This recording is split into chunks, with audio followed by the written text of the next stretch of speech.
இந்த காலச்சூழலில் ஈழத்தமிழர்களை பற்றி திரைப்படம் எடுக்க வேண்டும் என்று சிந்தித்ததே பாராட்டுதலுக்குரியது, போற்றுதலுக்குரியது. அந்த வகையில தயாரிப்பாளர், இயக்குனர் உள்ளிட்ட அனைவரையும் நான் நெஞ்சார பாராட்டுகிறேன், வாழ்த்துகிறேன். அதிலும் மிக முக்கியத்துவம் வாய்ந்த ஒரு பிரச்சனையை இயக்குனர் தொட்டிருக்கிறார். இரட்டை குடியுரிமை என்கிற ஒரு கோரிக்கை. நம்முடைய ஒன்றிய அரசு, பாஜக அரசு சிஏஏ என்ற ஒரு சட்டத்தை கொண்டு வந்ததை நாம் அறிவோம். அந்த சட்டம் ஈழத்திலிருந்து வரக்கூடிய தமிழர்களுக்கு குடியுரிமை தர முடியாது என்று திட்டவட்டமாக தெரிவித்திருக்கிறது. அப்படி ஒரு சட்டமே வந்துவிட்டது. அண்டை மாநிலங்களிலிருந்து வரக்கூடிய, தஞ்சம் போகக்கூடிய, அகதிகளாக வரக்கூடியவர்களுக்கு, முஸ்லிம்களுக்கும் ஈழத்தமிழர்களுக்கும் குடியுரிமை தர முடியாது என்று சட்டம் கொண்டு வந்திருக்கிறார்கள். இப்போது அது நடைமுறையிலே நிறைவேற்றப்பட்டு நடைமுறையிலே இருக்கிறது. இன்னும் அதை தீவிரப்படுத்தவில்லை. இப்படிப்பட்ட ஒரு சூழலில் இந்த கருப்பொருளை கதை களமாக்கி இருப்பது மிகவும் முக்கியத்துவம் வாய்ந்ததாக இருக்கிறது. நம்முடைய வேல்முருகன் அவர்கள் சொன்னதைப் போல இரட்டை குடியுரிமை தொடர்பாக சிலருக்கு மாற்று கருத்து உண்டு. நான் அவரிடத்திலே சொன்னேன், பேசிக் கொண்டிருந்த போது. ஒருமுறை நான் செய்தியாளர்களை சந்தித்த போது 1983 தமிழகத்திற்கு தஞ்சம் அடைந்த தமிழ் சொந்தங்கள் இங்கேயே திருமணம் செய்து, இங்கேயே பிள்ளைகளை பெற்று, அவர்களும் திருமணம் செய்து, அவர்களும் இப்போது பிள்ளை பெறக்கூடிய அளவுக்கு 3 தலைமுறை இங்கே வாழக்கூடிய ஒரு நிலை இருக்கிற சூழலில், இங்கேயே பிறந்து இங்கேயே வாழ்ந்து கொண்டிருக்கிற ஈழத்தமிழ் சொந்தங்களுக்கு இரட்டை குடியுரிமை வழங்க வேண்டும் என்ற ஒரு கருத்தை சொன்னேன். அதை சொல்லிவிட்டு நான் பாண்டிச்சேரிக்கு போகிற போது, பாண்டிச்சேரியிலிருந்து சில தோழர்கள் அங்குள்ள முகாமில் இருந்து வந்து என்னை பார்த்தார்கள். நீங்கள் எப்படி சொல்லலாம்? நாங்கள் அந்த கோரிக்கையை வைத்தோமா? நாங்கள் எல்லோரும் எங்கள் தாயகத்திற்கு திரும்ப வேண்டும் என்கிற வேட்கையோடு இருக்கிறோம். எங்களுக்கு இங்க இரட்டை குடியுரிமை தேவையில்லை என்ற ஒரு கருத்தை சொன்னார்கள். 1-2 பேர் அப்படி இருக்கலாம். ஆனால் பலர் இங்கேயே பிறந்து வாழ்ந்து கொண்டிருப்பவர்கள் ஒரு குடியுரிமை என்கிற முக்கியமான கோரிக்கையை உயர்த்தி பிடிக்கிறார்கள். இரட்டை குடியுரிமை அல்லது இந்திய குடியுரிமை. இது மிகவும் முக்கியத்துவம் வாய்ந்த ஒரு பிரச்சனை. இலங்கையிலே 2 வகையான தமிழர்கள், பூர்வீக தமிழர்கள் வடக்கு கிழக்கு மாகாணங்களில் வாழ்கிறார்கள். இந்திய வம்சாவழி தமிழர்கள் மலையகத்தில் வாழ்கிறார்கள். நம்முடைய கதாநாயகி நுவரெலியா என்று சொன்னார். நுவரெலியா என்பது அப்கண்ட்ரி, மலையகத்தில், கொழும்புக்கு பக்கத்திலே இருக்கிற மலையகம், கண்டி, நுவரெலியா என்ற அந்த பகுதி, தேயிலை தோட்ட பகுதி. இங்கிருந்து சாஸ்திரி காலத்திலே ஒப்பந்தம் போட்டு, சாஸ்திரி பண்டா ஒப்பந்தம் போட்டு தேயிலை தோட்டங்களில் பணியாற்றுவதற்காக லட்சக்கணக்கான மக்களை அழைத்து கொண்டு போனார்கள். 10 லட்சம் பேர் அழைத்து கொண்டு போனார்கள். அவர்கள் எல்லாம் அங்கே தோட்டத்திலே தொழிலாளர்களாக லயம் என்கிற இடத்திலே, லயம்னா குதிரைகள் கட்டுகிற இடத்திற்கு பெயர் லயம், அதுதான் மக்களுடைய குடியிருப்புக்கும் பெயர். இன்றைக்கும் அப்படித்தான் அவர்கள் வாழ்ந்து கொண்டிருக்கிறார்கள். பிரிட்டிஷ் காலத்திலே கொண்டு போனார்கள்.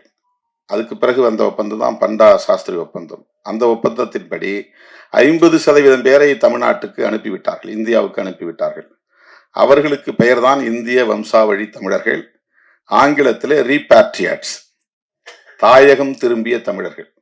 அவர்கள் தமிழ்நாட்டை சார்ந்தவர்கள், இந்திய குடியுரிமை உள்ளவர்கள், வேலைக்காக அங்கே போனவர்கள். பிறகு அந்த அரசு எங்களுக்கு இவர்களெல்லாம் வேண்டாம், இவர்களுக்கு எங்களால் குடியுரிமை எல்லாம் தர முடியாது என்று ஒரு ஒப்பந்தம் போட்டு திரும்ப 5 லட்சம் பேரை அனுப்பிவிடுகிறார்கள். எஞ்சியவர்களுக்கு அங்கே குடியுரிமை தராமல் நீண்ட காலம் இருந்தது. அப்கண்ட்ரியிலே இருக்கிற மக்களுக்கு குடியுரிமை தரப்படாமல் நீண்ட காலம் போராடி இப்போது குடியுரிமை பெற்றுவிட்டார்கள். இது பூர்வீக குடி தமிழர்கள் அல்ல. வடக்கு கிழக்கு மாகாணங்களில் யாழ்ப்பாணம் சொல்றோம் இல்லையா, வன்னி சொல்றோம், அது வடக்கு மாகாணம். மட்டக்களப்பு, அம்பாறை அது கிழக்கு மாகாணம். இது ரெண்டும் சேர்ந்துதான் ஈழம், தாயகம், தமிழ் ஈழம், வடக்கு கிழக்கு மாகாணங்கள். அந்த வடக்கு கிழக்கு மாகாணத்தை சார்ந்த தமிழர்கள் தான் பூர்வீக தமிழர்கள். சிங்களவர்கள் அங்கே குடியேறுவதற்கு முன்பு இலங்கை முழுவதும் சேர்ந்து வாழ்ந்த, பறந்து வாழ்ந்த குடிமக்கள் தமிழர்கள். இதை அல்லாம இன்னொரு தமிழர்கள் இருக்கிறாங்க. அவங்க யாருன்னா, கொழும்பிலே வணிகம் செய்து கொண்டு அங்கேயே போய் செட்டில் ஆன தமிழர்கள். தமிழ்நாட்டை சார்ந்தவங்க அங்க போய் பிசினஸ் பண்றாங்க, டெக்ஸ்டைல் பிசினஸ் பண்றாங்க, பலசரக்கு வியாபாரம் பண்றாங்க, பல வகையான வியாபாரங்களை பண்ணிட்டு அங்கேயே போய் செட்டில் ஆயிடுறாங்க. அவங்க வம்சாவழி தமிழர் அப்படின்னு சொல்ல முடியாது. ஏன்னா அப்பப்போ போயிட்டு வந்துடுறாங்க, அங்க வீடு இருக்கு அவங்களுக்கு, அங்கேயே பிசினஸ் இருக்கு. யாழ்ப்பாணத்திலும் அந்த வடக்கு மாகாணத்திலும் கிழக்கு மாகாணத்திலும் வாழக்கூடியவர்கள் அந்த மண்ணின் மைந்தர்கள். நம் நாடு பூகம்பத்தால ரெண்டா பிளந்த போது லெமுரியா கண்ணு அழிஞ்சு போச்சுன்னு சொன்னாங்க இல்லையா, அழிஞ்சது போக எஞ்சிய பகுதி தான் தீவா இருக்கு. அப்பெல்லாம் இதெல்லாம் சேர்ந்து ஒரே நிலப்பரப்பா இருந்தது. ஆஸ்திரேலியாவும் இதுல சேர்ந்த நிலப்பரப்பா இருந்தது. மூழ்கி போன லெமுரியா கண்டம் ஒரே நிலப்பரப்பா இருந்தது. அப்படிப்பட்ட காலத்துல லெமுரியா உள்ள போயிருச்சு, பகுருளி ஆறு உள்ள போயிருச்சு, எஞ்சிய பகுதி தீவா இருக்கு. அந்த தீவு இன்னைக்கு நமக்கு இன்னொரு நாடு, ஆனா அன்னைக்கு ஒரே நிலப்பரப்பா இருந்தது. அப்ப நாம எல்லாம் ஒன்னா சேர்ந்து வாழ்ந்த காலம், நம்முடைய முன்னோர்கள் எல்லாம் ஒரே நிலப்பரப்பா இருந்தது. இப்ப திடீர்னு இப்ப தமிழ்நாடு ரெண்டா பிளந்துருதுன்னு வச்சுங்க, சென்னைக்குள்ள வெள்ளம் புகுந்துருது, ரெண்டா பிளந்துருது. பிளந்த பகுதி ஒரு பகுதி உள்ள போயிடும், ஒரு பகுதி தீவா மாறிடும், இன்னொரு பகுதி இந்த இந்தியாவோட இணைஞ்சு நிற்கும், தெற்கான தட்சிண பூமியோட இணைஞ்சு நிற்கும். சென்னை, செங்கல்பட்டு, காஞ்சிபுரம், திருவள்ளூர்லாம் இதோட இணைஞ்சிருக்கும். நடுவுல தண்ணி பூந்து அரபிக்கடல்ல போய் கலந்துருதுன்னு வச்சுங்க, தென்பகுதி எல்லாம் கடலூருக்கு அந்த பக்கம் இருக்கிற பகுதியெல்லாம் ஒரு தீவா மாறிடும். அந்த மாதிரிதான் இலங்கை தீவு, அப்படி உருவானதுதான் இலங்கை தீவு. ஆகவே அந்த இலங்கை தீவிலே வாழ்ந்த மக்கள் ஏற்கனவே இந்த நிலப்பரப்பில் பூர்வீகமாக வாழ்ந்தவர்கள். அவர்கள் இங்கிருந்து குடியேறியவர்கள் அல்ல, ஆனால் அப்கன்றிலே வாழக்கூடியவர்கள், இங்கிருந்து வேலைக்காக போனவர்கள், அழைத்து செல்லப்பட்டவர்கள் ஆங்கிலேயர் காலத்தில். இப்ப நாம கேட்பது வம்சாவழி தமிழர்களுக்கான குடியுரிமை அல்ல. வந்துவிட்டார்கள், இங்கே இந்திய குடிமக்களாக விட்டார்கள். ரீபாட்ரியாட்ஸ் என்கிற பெயர்ல நீலகிரியில இருக்கிறவங்களாம் அவங்க தான், கொடைக்கானல் பகுதியில் இருக்கிறவங்களாம் அவங்க தான். அதிகமாக மலையக தமிழர்கள் இருப்பாங்க. அவங்கெல்லாம் தாயகம் திரும்பிய தமிழர்கள். அவர்களுக்கு குடியுரிமை பிரச்சனை இல்லை. ஆனா வேற பிரச்சனைகள் இருக்கு, சட்டப்பூர்வமா இன்னும் சில பிரச்சனைகள் இருக்கு. கண்டி, நுவரெலியா போன்ற பகுதிகளிலே தங்கியிருப்பவர்கள், இங்கிருந்து போனவர்கள் இப்போது அங்கே குடியுரிமை வாங்கி கொண்டார்கள். இப்ப அவங்க எல்லாம் ஸ்ரீலங்கன் சிட்டிசன்ஸ். 1983 கலவரம் ஏற்பட்ட போது, ஜூலை கலவரம் ஏற்பட்ட போது, அங்கிருந்து படகுகளே வந்து இங்கே தஞ்சம் புகுந்தவர்கள் 83 இருந்து தொடர்ச்சியா கலவரம் நடக்கிற போதெல்லாம், வன்முறைகள் நடக்கிற போதெல்லாம் உயிர் தப்பி பிழைத்து இங்கே வந்தவர்கள் இங்கேயே தங்கிவிட்டார்கள். இப்ப இங்க இருக்கிறவங்களோடவே திருமணம் பண்ணிக்கிட்டாங்க. இந்திய குடியுரிமை பெற்றவர்களோடவே திருமணம், ஆணோ பெண்ணோ திருமணம் பண்ணிக்கிறாங்க. இப்ப முகாம்கள் இருக்கிறாங்க. முகாம்கள் இருந்த நிலைமைகளை நம்முடைய வேல்முருகன் அவர்கள் மிகுந்த உருக்கத்தோடு சொன்னார். போராடி எப்படின்னா அவங்களுக்கு வீடுகள் கட்டித்தரணும், அவங்களுக்கு வழங்கப்பட்ட மாதாந்திர படி. நான் ஒரு முறை காட்டுமன்னார்குடியில் போய் ஒரு முகாம் பார்த்தேன். ஒரு சின்ன ஒரு ஹால், அதுக்குள்ள புடவையால தான் தனித்தனி வீடு மாதிரி மறிச்சு புடவை தான் வால் மாதிரி, சாரீஸாலே அப்படியே கட்டிக்கிட்டு அதுக்குள்ளதான் ஒரு குடும்பம். அது மாதிரி இன்னொரு தடுப்பு கட்டியிருப்பாங்க, அதுக்குள்ள ஒரு குடும்பம். அவங்களுக்கு தனி வீடே இல்லை. மொத்தத்துல ஒரு டார்மிட்டரி மாதிரி ஒரே ஹால். இந்த ஹாலுக்குள்ள பிளைவுட் போட்டு கூட தடுத்து கொடுக்கல, அவங்களே துணியால தடுத்து குடியிருந்தாங்க. அவங்க ஊருக்கு பக்கத்துல அம்பலவாணன்பேட்டையில் ஒரு முகாம் இருந்துச்சு. காட்டு சாகை புலியூர் பக்கத்துல அங்க ஒரு முகாம் இன்னைக்கு இருக்கு. அந்த முகாமுக்கு போய் நானும் கட்சியில பொதுச் செயலாளர் ரவிக்குமார்லாம் போய் பார்த்தோம். அந்த மாதிரி ஒரு 5-6 முகாம்களை பார்த்துட்டு ஒரு ரிப்போர்ட் போய் அன்றைக்கு டாக்டர் கலைஞர்கிட்ட கொடுத்தோம். அவங்களுக்கு மாதம் வழங்கக்கூடிய அந்த தொகை, உதவித்தொகை பத்தாது, அதை உயர்த்தணும். விடுதலை சிறுத்தைகள் கட்சியினுடைய கோரிக்கையை ஏற்று கலைஞர் அப்ப 300 ரூபாய் 400 ரூபாய் இருந்தது 600 ரூபாய் உயர்த்தினார். இன்னைக்கு 1000 ரூபாய்க்கு மேல வந்துருச்சு, உயர்த்திட்டாங்க. இப்போ அதுக்கு பிறகுதான் வீடுகள்லாம் கட்டணுங்கிற கோரிக்கைகள்லாம் வேல்முருகன் அவர்கள் சொன்னது மாதிரி நம்ம எல்லாம் சேர்ந்து குரல் கொடுத்து இன்னைக்கு வீடுகள் கட்டி கொடுக்குறாங்க. இந்த முகாம்களை இல்லாம வெளியே வந்து அரசு அனுமதியோட தங்கி இருக்கிறாங்க பல பேர். மொத்தத்துல தமிழ்நாட்டுக்குள்ள 1,00,000 பேர் தான் இருப்பாங்க.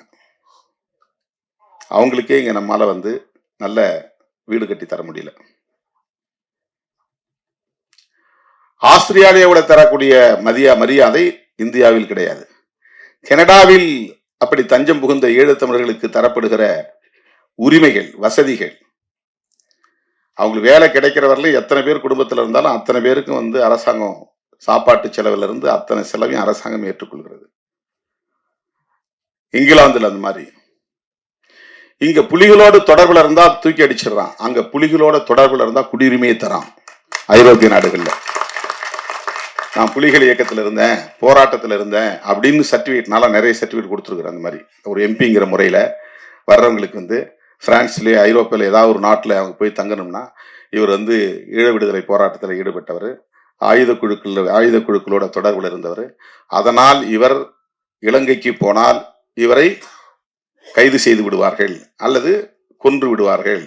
எனவே இவரை உங்கள் நாட்டில் அடைக்கலம் தந்து அவருக்கு ஏற்றுக்கொள்ளுங்கள் அப்படின்னு நம்ம கடிதம் கொடுக்கணும். அதை வந்து இங்கிலாந்துல ஏற்றுக்கிறாங்க, ஐரோப்பிய நாடுகளில் ஏற்றுக்கொள்கிறார்கள், அமெரிக்காவில் ஏற்றுக்கொள்கிறார்கள், கனடாவில் ஏற்றுக்கொள்கிறார்கள். இந்தியாவில் புலிகளோட தொடர்பில் இருந்தா அடுத்த செகண்டே தூக்கி அனுப்பிச்சு விட்டுருவாங்க. கைது பண்ணா அவர் சொன்ன மாதிரி சிறப்பு முகாமில் போட்டுறாங்க. எந்த குற்றமும் செய்ய மாட்டாங்க, சாதாரண குற்றம் தான். அதுக்கு என்ன காரணம்னா இந்திய ஒன்றிய அரசின் வெளி விவகார கொள்கை தான் முக்கியமான காரணம். இந்த குடியுரிமையை பொறுத்தவரையில் தமிழ்நாடு அரசுக்கு எந்த மாநில அரசுக்கும் அதிகாரம் கிடையாது. சட்டமன்றத்தில் ஒரு தீர்மானம் நிறைவேற்றலாம். இப்ப கூட அவர் சொன்னார் இல்லையா, நான் செஞ்சி கூட்டத்தில் பேசினேன், தீர்மானம் நிறைவேற்றுங்கன்னு, தமிழிடம்தான் ஒரே தீர்வுன்னு சட்டமன்றத்தில் தீர்மானம் நிறைவேற்றுங்க.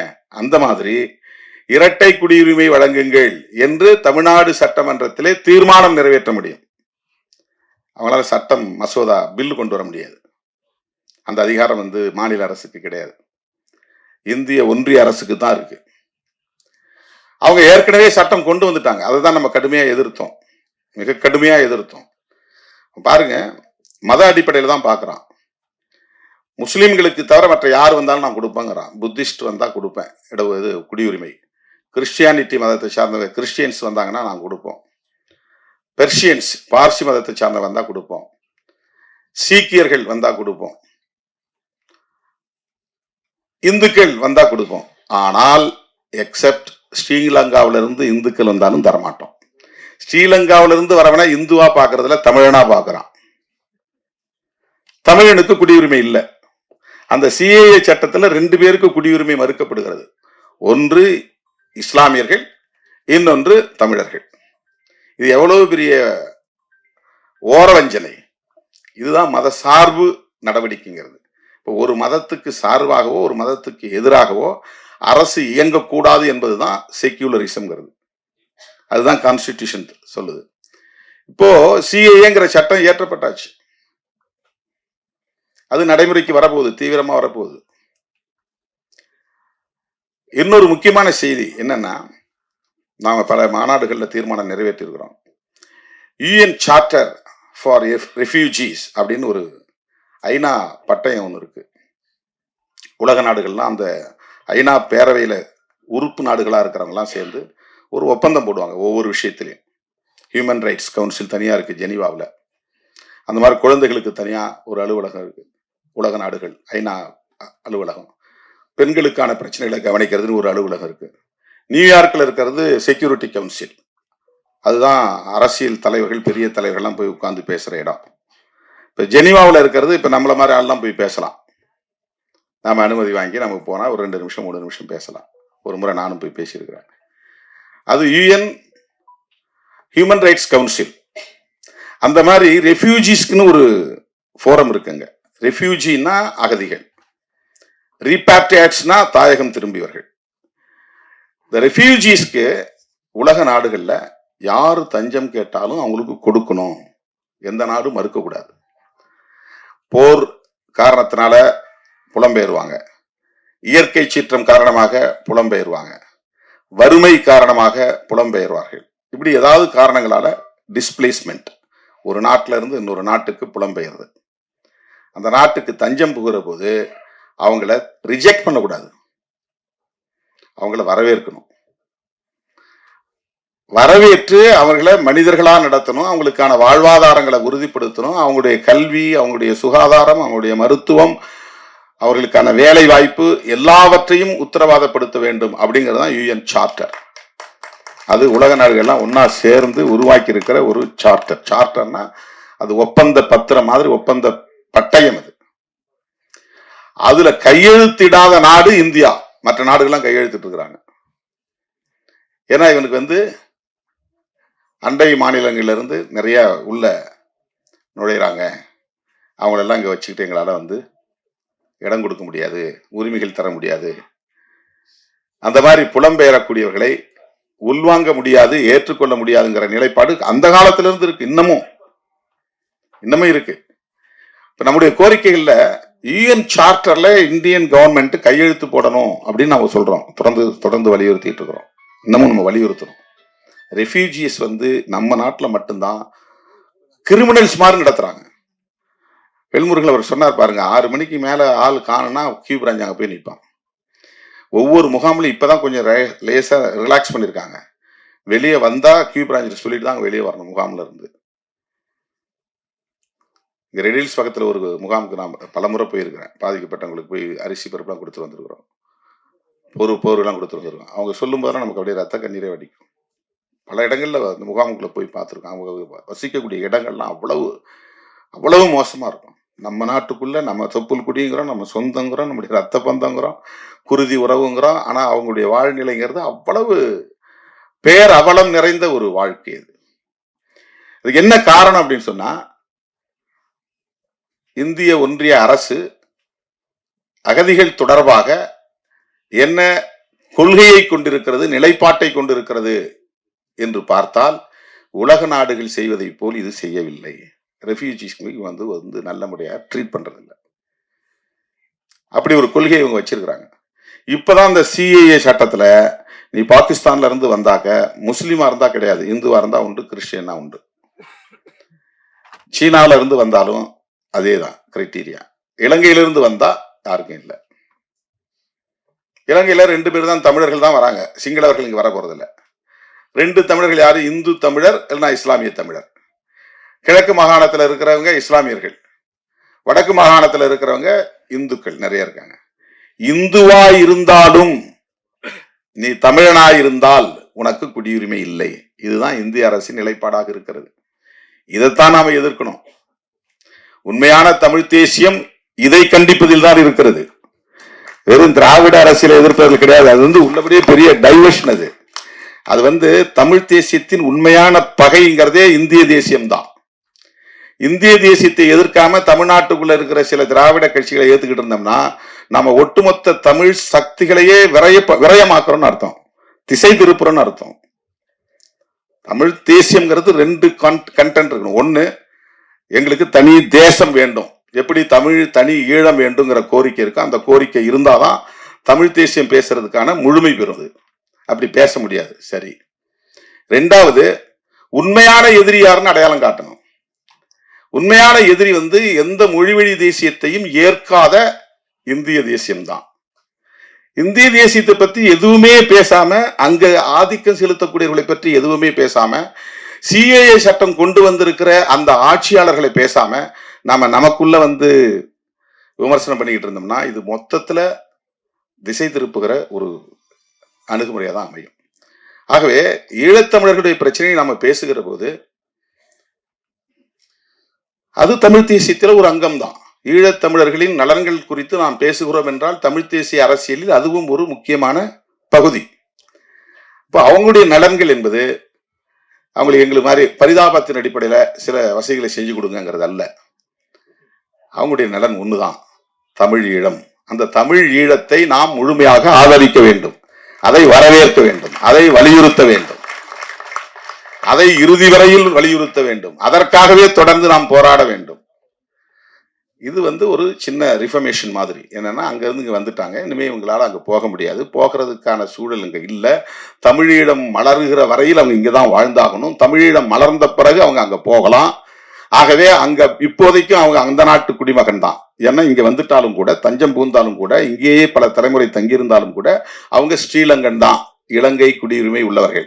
அப்ப இங்கேயும் நீ குடியுரிமை பெறலாம்னு சொல்லும் போது 2 குடியுரிமை ஆயிருது. இரட்டை குடியுரிமை அப்படிங்கிறது அதான் பொருள். அவங்களுக்கு வந்து அங்கேயும் குடிமக்களா தான் இருக்கிறாங்க. இன்னைக்கும் சர்டிபிகேட் பிரகாரம் அவங்க ஸ்ரீலங்கன் சிட்டிசன்ஸ், இங்க அகதி முகாமில் இருந்தாலும்.